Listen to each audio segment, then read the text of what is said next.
Hello, y'all. I'm Gillian, host of A Superwoman Handbook podcast, and we have Dawn with us today. She is going to talk about something I think is probably going to surprise you because it surprised me. She's going to talk about grief. When does grief happen in our lives? What does it look and feel like when we're going through grief, as opposed to maybe other feelings that it could be? And more importantly, what can we do if we realize that we're going through grief? What kind of resources do we have? So, welcome, Dawn. We are so excited to have you with us today. Thank you, Jillian. It's wonderful to be here with you and with your audience. This is something that is near and dear to my heart. As I was growing up, I, like you, thought the grief was just related to death. And so, as I was going through difficult things in my childhood and my early adulthood, and then a divorce at the age of 30, I couldn't figure out why I was in so much pain. I couldn't put a word to it. What is this? I thought, wow, something might just be wrong with me because I'm not experiencing joy like I think everyone around me is. Now, we know that that's not true because a lot of people put out there the good parts of their life, but they don't put out how much they're struggling inside. Hmm. And so it wasn't until after I went through my divorce, I was a nurse, I was a mom and a wife, and I found myself just feeling devastated and heartbroken. I felt like a failure. I never wanted to be divorced. My parents had gotten a divorce, and I didn't know how to navigate all that pain. And so, I would try some different self help books. I would try going to retreats and workshops. And while it took the edge off a little bit, I still wasn't getting the relief that I needed it, that I wanted. And it wasn't until I stepped into a room to become trained to be a grief recovery method specialist that I realized that I had been grieving for years. I then came to learn that grief is a natural and normal response to any significant change or loss in our lives. And so I started looking back to, okay, I grew up with an alcoholic father, an alcoholic stepfather. Then I stepped into an abusive relationship as a teenager, and then I ended up divorced. All those are grieving events. But what I had missed is that none of those were a death, right? Some of them were the death of a relationship, like my divorce, but I hadn't put those things together. And when I started looking at, I've been grieving for almost my entire life, I was able to start healing all of that. I had just believed that, well, I wasn't going to feel better. And, I hear that from some of my clients. They come to me, they're like, well, I really want to feel better, but I don't believe anything's going to help me because we spread this message that certain things that happen in our life lead to a lifetime of pain. And they can if we don't have the tools and resources to heal. But that doesn't have to be how we're going to live our life moving forward. And so, when I started doing my own healing work, I came to realize that it was wonderful. This was such a gift that I was given, was being able to heal. And all those hard times of my life in the past were a gift to me because it helped me become more myself, find who I was underneath all that pain. And then I decided this is something I want to help other people with because as a nurse, I was continually treating my patients who were undergoing many physical health issues after some emotional event, some loss in their life. And before I actually left my nursing career, I was working with veterans, and they experience a great deal of loss in their career field. And we were medicating them, but we weren't really doing anything to help them with the underlying pain, the cause of the pain. And that's really such an important part of healing. When we just medicate people, and I'm not saying that, antidepressants and those type of medications aren't helpful. They are, but long term, we also need to look at the cause of our pain. That's what helps us move forward in life. Otherwise, we're just kind of numbing ourselves. And we can do that in so many other ways as well. Alcohol is a a big one, I talk about COVID, like the alcohol industry during the pandemic thrived because none of us knew what was going to happen tomorrow. Were we going to no longer be alive? Was somebody we love going to pass away? Like, what was going to happen in our world? And so, so many people numb themselves with alcohol, you know, sadly, drugs, social media, shopping, eating, all those, but they don't allow us to heal. It just pushes down our pain. And then it hides in the shadows until something else happens and then it creeps its way back out. Uh-huh. What would you say is the difference between grief and depression? So I believe grief can really lead to depression when we don't have the tools to heal the pain that's in our heart. It can lead to long-term depression, right? Where we don't want to get out of bed. We have a hard time navigating the day. All of those things can be present. But grief can also look like that. Like many people find themselves wanting to sleep all the time. They can't sleep at all. They can't concentrate. But there's also one distinguishing factor as well is that depression sometimes is legitimately caused by an imbalance in some of the hormones in our body. And so it's really important to be seeing a healthcare provider about that. Is there an imbalance? Because if so, that does need to be treated with, medications. But is this just related to a life circumstance? Because oftentimes it is. Something devastating has happened. I just got a divorce or I lost a parent, I lost a child, that kind of thing. Now, you kind of talk about your journey with grief Hmm. and your discovery of that, but not until after you kind of heightened your training on it. So, what drew you to want to learn more about grief before you knew that you were probably going to be your first patient? Well, I met my current husband and he wanted to do this training. And he said, well, I'd like you to do it with me. So I'm going to pay for you to go through this certification course. And at this time, we had just met, we just started dating. And I literally said to him, well, I guess I'll do it, but I don't have any grief. And within the first hour of listening to our instructor, it's like the walls came tumbling down. It's like, I have been going through so much grief and I didn't realize it. And that's, I think, one of the reasons I'm so passionate about the work I do is educating people on grief. Things that most people would look at as really positive events can Uh-huh. have grief in them. So, children graduating and moving on, going to college or getting married, that kind of thing. That's a happy event for most of us, but it causes conflicting feelings because as a parent, we've spent 18 plus years raising our children, and that's been so much of our purpose. And when that child leaves, it feels like a loss When you because frame it like that, I can see that. Yeah. yeah, because they don't need us in the same way anymore. But for those 18 plus years, we've been the one thing that they've relied on. And so that can be very difficult. That is definitely a grieving event. Even having a child, it's usually a happy time, but as especially moms because we have all the hormones, those levels are constantly changing in our body after we give birth. It can be a grieving event as well. And even for dads, because all of a sudden you cannot go anywhere without either your child or making arrangements for your child. Like you can't have date night easily. Like so many things change. And while there's so much beauty in having a child, there's also grief in it because it's a loss of the life that you used to have. And so I always remind people be gentle with yourself through these life transitions. It's okay to have conflicting feelings because sometimes we want to beat ourselves up. Well, my life is perfect. I should be happy.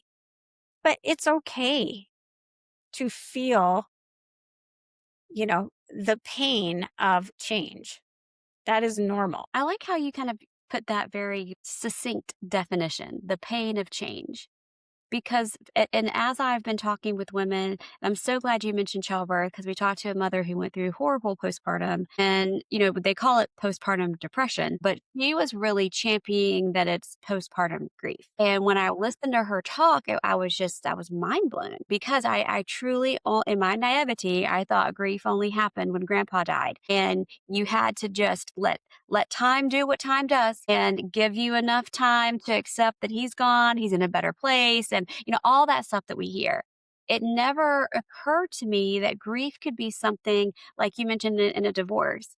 And so, kind of, let's just focus on that 'cause I think a lot of our listeners are probably dealing with that, where you're trying to co parent with that person and see them every other weekend. And they may not have in their mind realized it's grief. They're still maybe in the anger stage. Kind of what could you say for that scenario? So, one thing I want to talk about is people talk about the stages of grief. And those were developed by Elizabeth Kubler-Ross. But what most people don't know is she developed those stages of grief for somebody that was dying, not somebody that's experiencing grief themselves, whatever the cause. And so people get very stuck.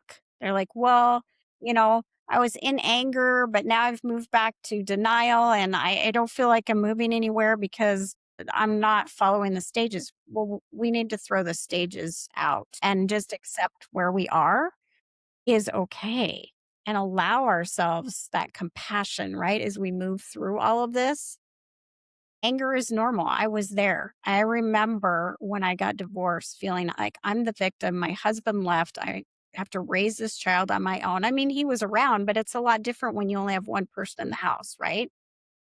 Like when you're at your wits' end and there's nobody else there, you have to figure out how to deal with that versus asking your spouse, can you help me out? Like I need a break.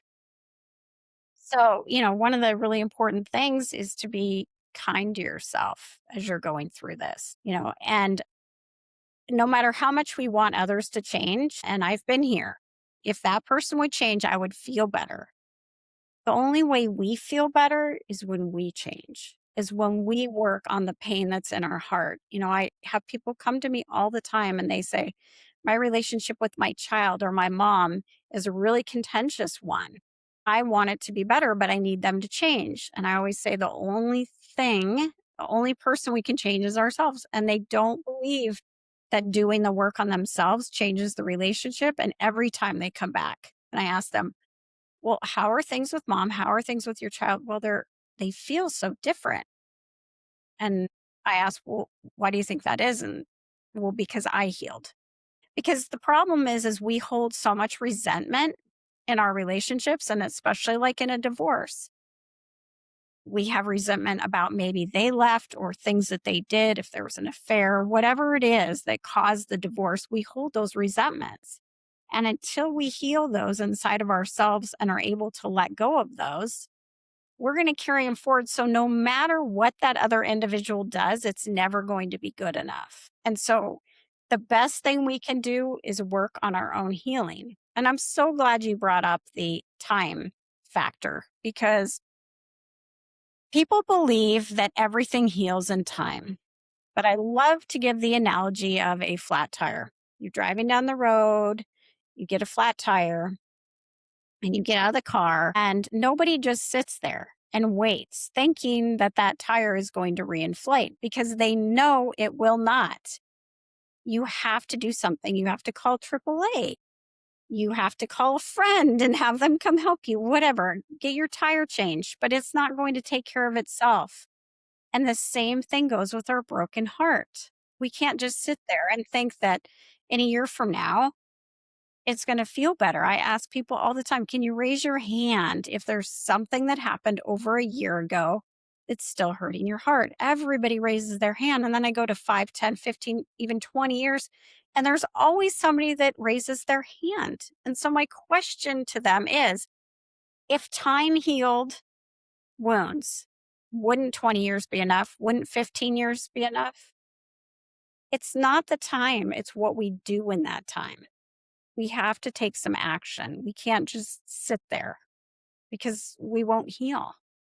will still be hurting. So I just kind of want to make sure for anyone that might be on their treadmill who is like turned it off and is like standing now, just listening, because this is very groundbreaking for just the average person. This concept of grief outside of grandpa.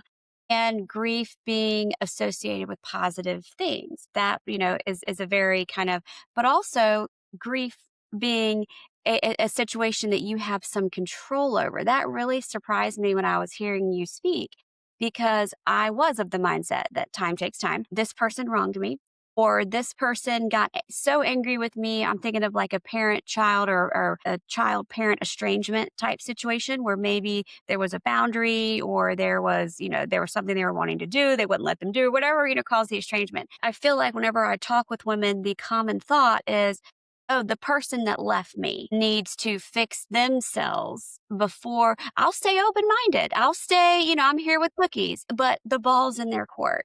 And I got the feeling from what you were saying that that's not quite accurate. Help me kind of unpack that. So the reason it's not accurate is because they may never do that. We may never get that apology. But what happens is we keep ourselves in prison because we hold on to that resentment. So we're the ones that are suffering. They may have gone on with their life and they're completely happy. But we are staying in pain because we refuse to work through that pain and release it. Now, when I work with people, I always remind them because I have a lot of people that come to me and they've been in an abusive relationship like I had been. We never condone somebody else's behavior ever.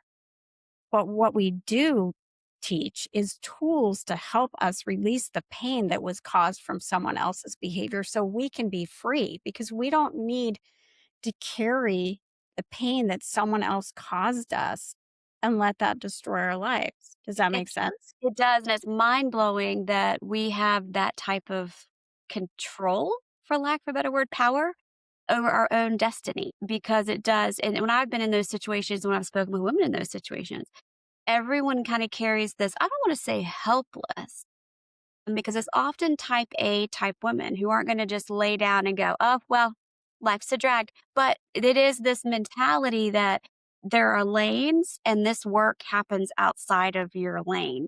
Until I started speaking with you, I was never aware that we could do work in our own lane independent from the other person to help us get free from that grief. So for women that you've kind of helped, what does that journey feel? And I know everyone's journey is different from a time, pain perspective. And so I think that might be someone's next thought is, oh gosh, how bad is this going to hurt? Well, when we go through this. So kind of what is an experience for you like with someone? So people are really hesitant to step into this work because, again, we bring these things up, it brings the pain up again. But if we don't allow ourselves to feel the pain, we can't feel the joy. We have to allow that process. We have to go through those emotions. And so we have tools to help people go through those, to process the things that happen. What keeps us stuck is the things, the hopes, dreams, and expectations that did not come to fruition in any of our relationships, or the things that we wish had been better, different, or more.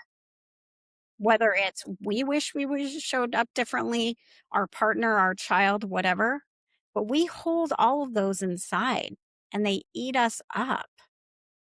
And so in every relationship, it's not one sided. There's always, two sides. And I ask people to take at least 1% accountability. And that 1% accountability can be, I have chosen to hold on to this resentment. I have chosen to not heal. That can be the 1%.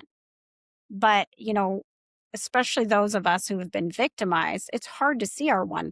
And that's why I take it to, I'm choosing to hold on to this pain because there are so many of us, and I'm not shaming, I'm not judging. I'm being really compassionate when I say this because I did it for years. I held on to the pain. I wanted to hold on to it. Why? I don't know, because it hurt me.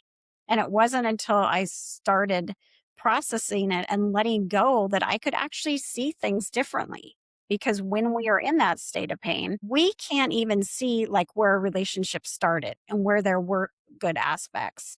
I know my dad and I had a very difficult relationship because he was an alcoholic.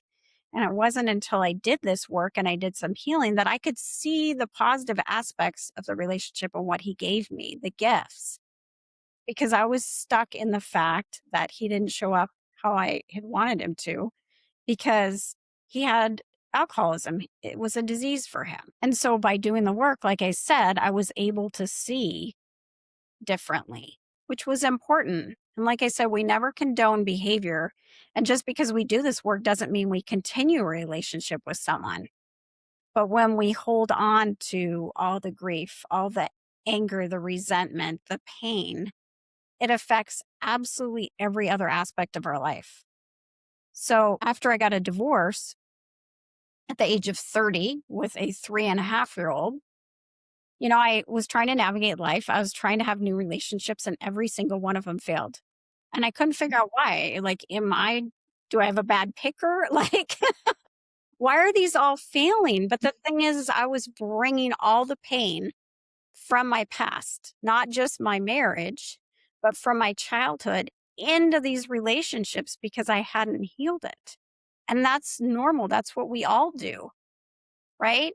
It's like the first time we meet the love of our life, right? As a teenager, however old we are, our hearts are usually completely open. So we put all of our heart into this relationship and then we get hurt. And so the second relationship, it's a little bit more closed and we're bringing forward some of the hurt from the first one.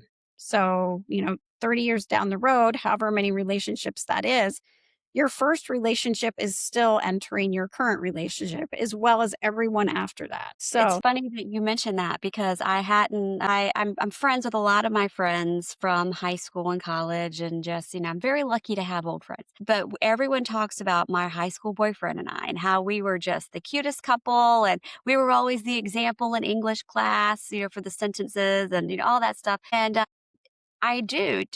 Listening to you talk, I do hold every relationship compared to that one because that yes. one was so idyllic.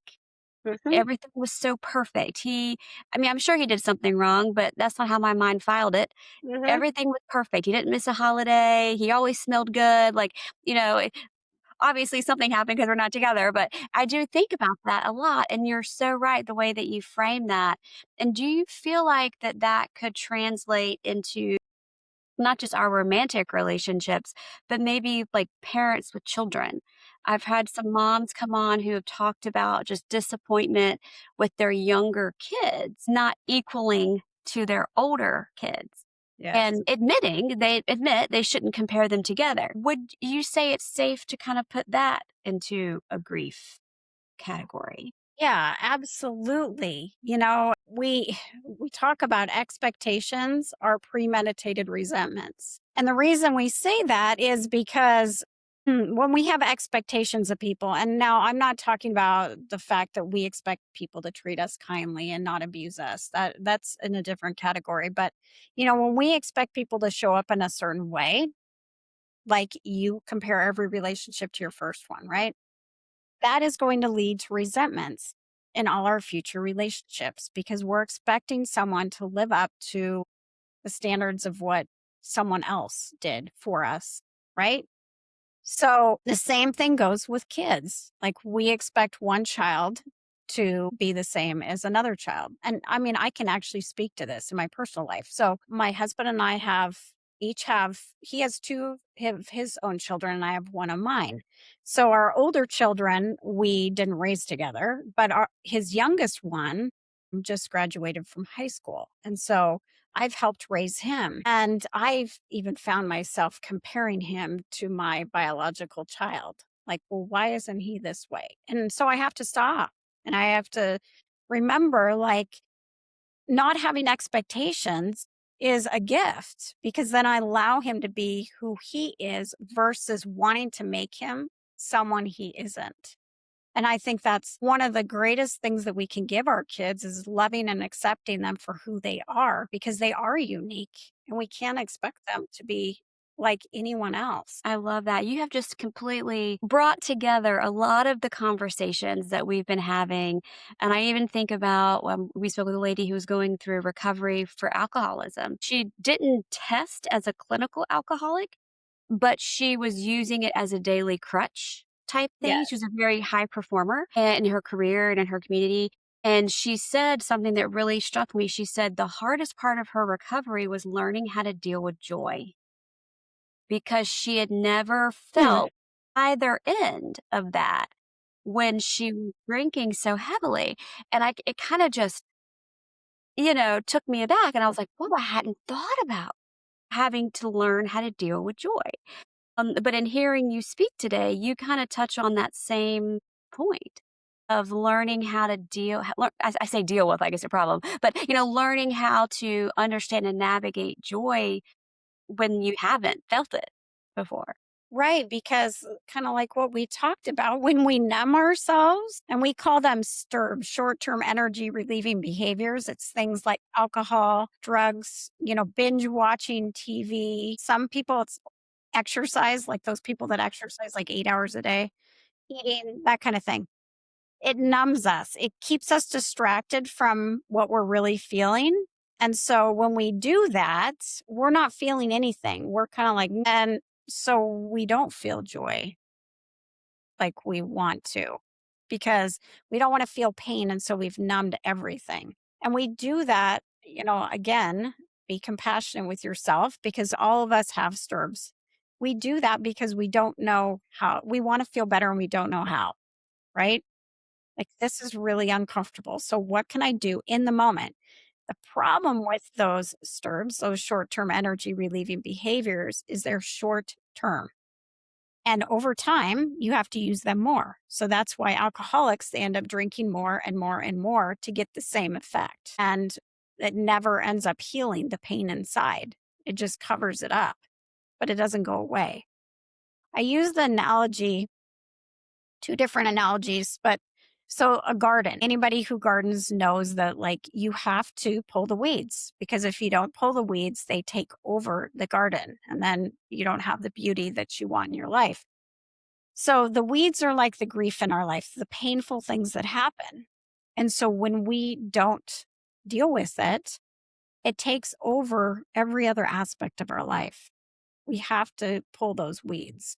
We have to tend to the garden. I love how you've kind of again, you have really brought full circle a lot of the conversations that we've been having. So I very much appreciate that. And it's never lost on me that the guests and the conversations on our show happen when they're supposed to happen. And I'm just the one that sits here and presses record. So I'm thrilled. So let's say someone's listening and they hear in you speaking, wow, I've had that with my child, and I was going to I don't wanna say the wrong kind of therapy, but when you have a name for something, it makes it so much easier to work with it.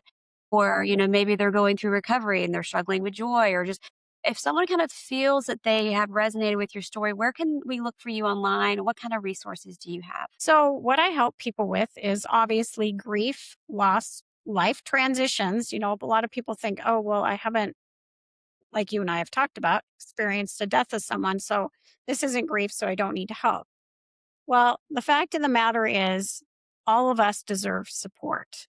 So many people feel alone when they're going through these things. And so I don't want people to feel alone. I want them to know that there is people that care, know that there's people that will listen without judging or giving advice, but just listening to someone talk because many of us have never been heard.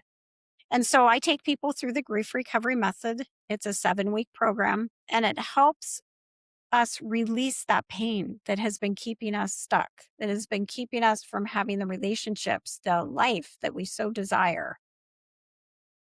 And so I have a website. It's dawnmichelejackson.com with one L in Michelle. I'm on Facebook. I'm on LinkedIn. I'm on Substack. I do a lot of writing. I've written a couple of my own books. One of them is Journey to Peace and Healing. And that one talks a little bit about my journey. It has lots of reflective questions so people can start on their own self discovery, the places that are keeping them stuck. And that's on I also have a book, Journey to Self Discovery. And that book I wrote because when I was going through a divorce, I was so distraught that I couldn't read a book, but I could read a page. And so I would pick up these inspirational daily readers and read one page, and I would keep those words with me throughout the day. And it helped me navigate some of the hardest days of my life. And so I wrote a book like that. It's 100 reflections. Each page has an affirmation on it as well that people can repeat during the day.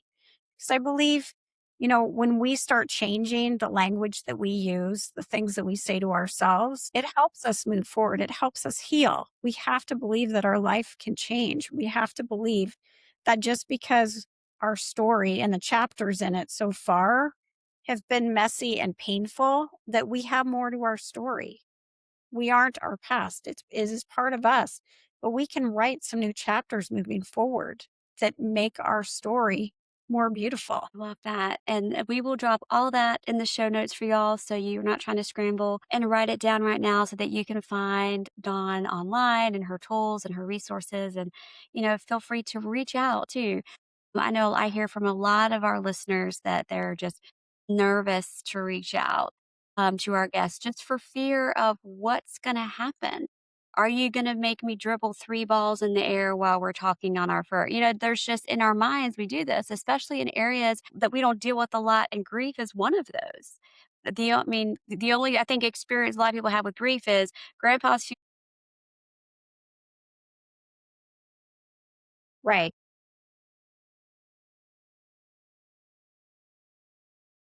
It's very scary. And that is why people don't reach out. Grief is that elephant in the room. I mean, when I talk to people about what I do, everybody's like, whoa, that's heavy. I can't believe you do that. And I'm like, I love what I do because people's lives are transformed through this work. I want people to experience joy. I want them to thrive.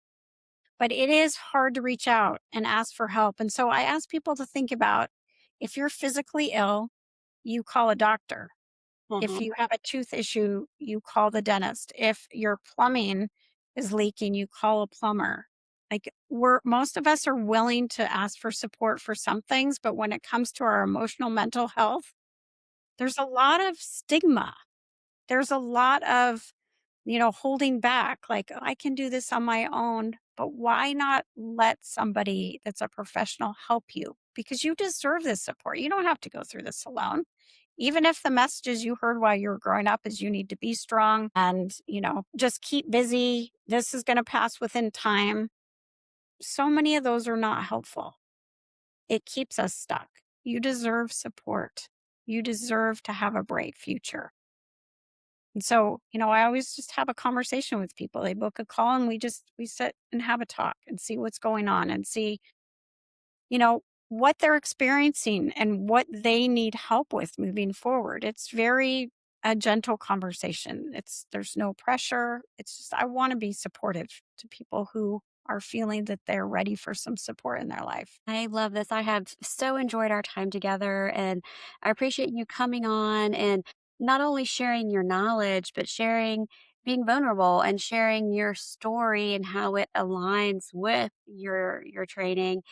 And then giving that gift to the world. Because you could have decided to do anything with your life, and this is kind of where you felt led and called, and you followed your intuition and did that. And I'm just so appreciative to have you in this field offering this, but also just to have you here sharing it so that it's kind of starting to open the mind and maybe peel back some layers for folks to help them realize, put a name to how they're feeling. So I really appreciate you coming on. And it's been an absolute joy to chat with you. Thank you so much. I really appreciate you having me on in our conversation today. Wonderful. All right. Until our next episode, y'all be well. Take care of each other.